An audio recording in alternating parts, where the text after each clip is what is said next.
नमस्कार दोस्तों, स्वागत है आपका हमारे खास पॉडकास्ट क्राइम तो होना ही था के एपिसोड में। और मैं आपका होस्ट कौशिक। आज हम बात करेंगे एक ऐसे घटनाक्रम के बारे में जिसने न केवल नेपाल बल्कि पूरी दुनिया को चौंका के रख दिया। ये घटना थी नेपाल के राजघराने की हत्या, जिसे नेपाल रॉयल मैस्का के नाम से जाना जाता है। ये एक ऐसा काला अध्ययन था जिसने नेपाल की राजनीति, समाज और इतिहास को गहरे प्रभावों से प्रभावित किया। ठीक आज से 24 साल पहले क्या हुआ था जून माह की पहली तारीख की रात को? किसने ये खौफनाक कदम उठाया या इसके पीछे के असल कारण क्या थे? हालांकि इस पूरे मामले के इर्द गिर्द अभी भी रहस्य की ऐसी चादर लिपटी है जो सुलझ नहीं पाई है, पर हम जानेंगे इस भयंकर हत्या की पूरी कहानी आज के एपिसोड में। तो चलिए शुरुआत करते हैं उस रात से। 1 जून 2001 को नेपाल के काठमांडू में स्थित नारायण हिटी रॉयल पैलेस में एक बेहद खौफनाक घटना घटी। इस दिन नेपाल के राजा वीरेंद्र, उनकी पत्नी महारानी ऐश्वर्या और उनके बेटे व अन्य परिवार के सदस्य एक पार्टी में शामिल हो रहे थे। राजा वीरेंद्र नेपाल में सबसे लोकप्रिय और सम्मानित राजा माने जाते थे।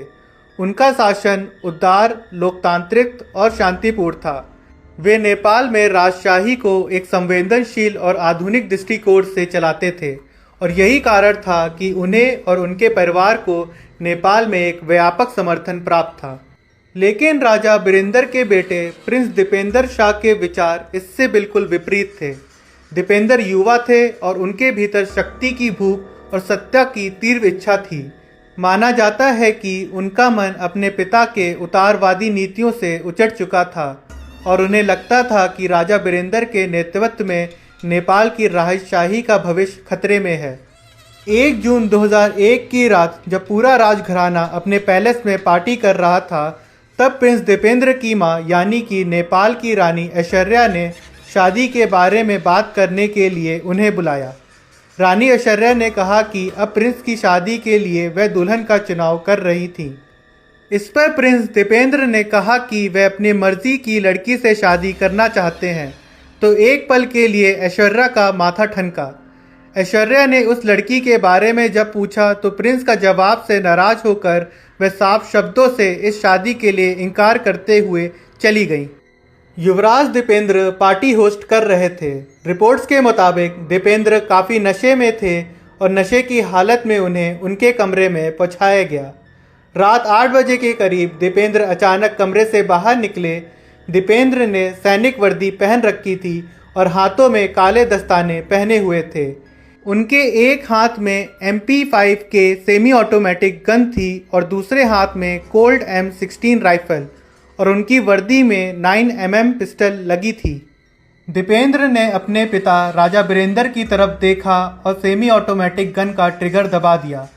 शाही परिवार के सदस्यों ने खुद को बचाने की कोशिश की, लेकिन कुछ ही मिनटों में वहां परिवार के कई सदस्यों की लाशें बिछ चुकी थी। गोलीबारी करने के बाद दीपेंद्र कमरे के बाहर गार्डन की तरफ निकल आए और उनकी मां महारानी ऐश्वर्या और दीपेंद्र के छोटे भाई निरंजन उनके पीछे भागे। दीपेंद्र ने उन्हें भी गोलियों से छलनी कर दिया, जिसके बाद दीपेंद्र ने गार्डन के बाहर तालाब के पास खुद को सिर पर गोली मार ली। हालांकि इस गोलीबारी के बाद भी महाराज वीरेंद्र और उनके कातिल बेटे दीपेंद्र की सांसें चल रही थीं। उनके साथ साथ बाकी घायलों को भी अस्पताल ले जाया गया, लेकिन महाराज वीरेंद्र सिंह विक्रम शाह देव को बचाया नहीं जा सका। वहीं बेटे दीपेंद्र सिंह की सांसें चलती रहीं। इस कत्लेआम के 14 घंटे बाद अगले दिन 2 जून को नेपाल की जनता को 11 बजे के करीब महाराज वीरेंद्र सिंह विक्रम शाह के निधन की खबर दी गई और वहीं पे उनके ही बेटे कातिल दीपेंद्र को राजा घोषित कर दिया गया। हालांकि तब तक नेपाल की जनता को ये नहीं बताया गया था कि शाही परिवार के सदस्यों की मौत आखिर कैसे हुई। युवराज दीपेंद्र को कभी होश नहीं आया और 4 जून 2001 की सुबह 3:40 पर उनकी मौत हो गई।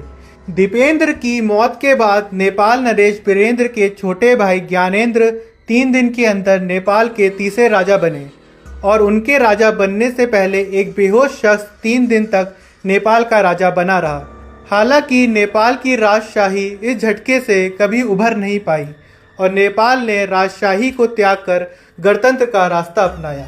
इस हमले ने नेपाल को शोक में डाल दिया और पूरी दुनिया को चौंका के रख दिया। अब सवाल ये उठता है कि कातिल युवराज और बाद में बने महाराज दीपेंद्र ने ये कदम क्यों उठाया। ये केवल एक व्यक्तिगत नाराजगी थी या इसके पीछे और भी कोई बड़ी साजिश थी, ये हम जानेंगे अपने आने वाले अगले एपिसोड में। तब तक के लिए आप अपने विचार को हमें कमेंट करके बताइए कि आपको क्या लगता है कि आखिरकार उस रात को क्या हुआ होगा। अगर ये पॉडकास्ट क्राइम तो होना ही था आपको पसंद आया हो तो हमें सब्सक्राइब करें और इसे अपने दोस्तों के साथ शेयर करना ना भूलें। आप हमें कमेंट करके बताएं कि आने वाले एपिसोड में आप किस क्राइम से जुड़ी हुई कहानियां सुनना चाहते हैं। आप हमें इंस्टाग्राम पर भी फॉलो कर सकते हैं, जहां मैं क्राइम से जुड़ी हुई कुछ तस्वीरें डालता रहता हूं। इंस्टाग्राम का हैंडल मैंने इस पॉडकास्ट की डिस्क्रिप्शन में दे रखा है। अब मैं आपसे अलविदा लेता हूं, आपका होस्ट कौशिक।